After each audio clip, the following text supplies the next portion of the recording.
Hello दोस्तों, मैं doctor रित शुक्ला, प्रावी आईवीएफ कानपुर में एंड्रोलॉजिस्ट हूँ। एक सवाल बार बार फिर से आ रहा है, आईयूआई क्या होता है?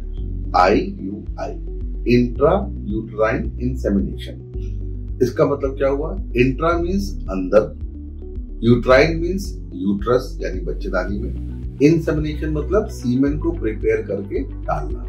तो इंट्रा यूट्राइन इंसेमिनेशन या आईयूआई ये होता है। अब ये किन लोगों के लिए जरूरी होता है? दोस्तों को पता है, निसंतानता की परिभाषा के हिसाब से कोई भी कपल अगर अनप्रोटेक्टेड सेक्स कर रहा है, एक साथ रह रहा है और 1 साल तक अगर उसको कोई इशू, बच्चा नहीं होता है या प्रेगनेंसी नहीं ठहरती है, तो वो इवेल्युएशन कैटेगरी में आ जाते हैं कि उनको इनफर्टिलिटी के लिए, निसंतानता के लिए इवेल्युएट, अपने कुछ टेस्ट वगैरह कराने चाहिए।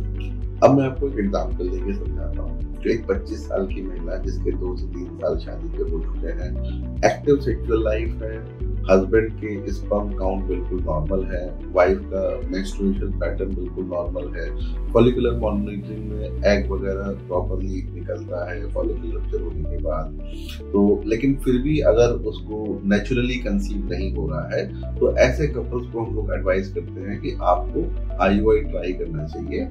क्यों? क्योंकि हम उनका HSG भी करा चुके हैं, हिस्टोसल्फिंगोग्राफी, जिसमें उनकी दोनों तरफ की ट्यूब खुली हुई है। तो ये बिल्कुल राइट कैंडिडेट है आईयूआई का ट्रीटमेंट कराने के लिए। ऐसे लोगों को हम लोग क्या सजेस्ट करते हैं कि आप अपने महीने के दूसरे तीसरे दिन से फॉलिकुलर मॉनिटरिंग कराएं। फॉलिकुलर मॉनिटरिंग में हम देखते रहते हैं कौन सा फॉलिकल किस तरफ बन रहा है। तो जब वो फॉलिकल 10-12 दिन बाद मैच्योर होता है, तब उस दौरान हम लोग हस्बैंड के स्पर्म को लेते हैं।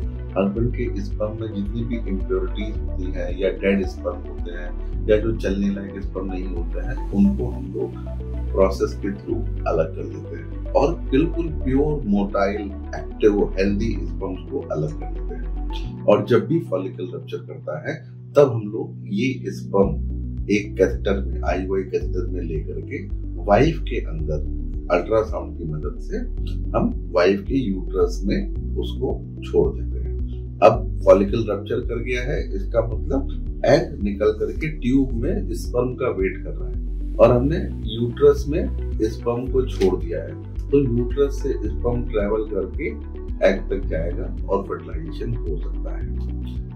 अब दूसरी बात, आईयूआई में सफलता दर कितना होता है? दोस्तों एक तरीके से देखो, ये एक ब्लाइंड प्रोसीजर है। हमने स्पर्म को उस दरवाजे तक पहुंचा दिया, अब वो स्पर्म जाकर के उस दरवाजे को नॉक करता है, उस दरवाजे के अंदर जाता है, ये कुदरत ही डिसाइड कर सकती है, ये हम लोग डिसाइड नहीं कर सकते। बट चूंकि हमने कुछ तो असिस्टेंस की है, इसीलिए इसको ART बोलते हैं, असिस्टेड रिप्रोडक्टिव टेक्निक, उसमें से एक आईयूआई है। तो सफलता के दर कुछ तो बढ़ेंगे, लेकिन ओवरऑल देखा गया है वर्ल्ड वाइड आईयूआई में सफलता के दर 7% से लेकर के 12 या कभी कभी 14% तक हो सकते हैं। ऑन एन एवरेज मान के चलो, बहुत कोई मेजर कोई प्रॉब्लम नहीं है तो 10 से 12% के ही सक्सेस रेट इसमें होते हैं, जो कि बिल्कुल भी कम नहीं है, बहुत अच्छा है। असिस्टेंस के द्वारा जहाँ 0 थे वहां 10-12 को आए और इतने में बहुत लोगों का